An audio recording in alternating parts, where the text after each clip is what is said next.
nagtitinda ng mga Christmas ng mga gamit. Diba? Ganda. Dito lang to sa ano guys, sa door 5. Ayan, door 5. Galing tayo na grocery guys. Yan yung paritan natin.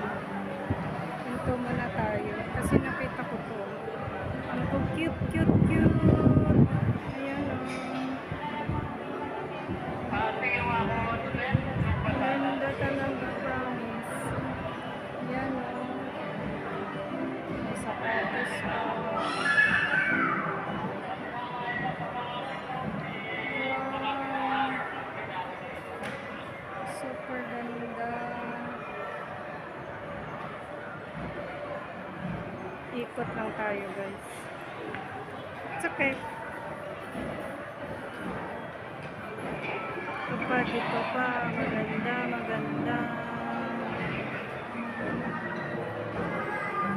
Ang kareka natin guys. Iniwanan mo na para mga video. Ayan o.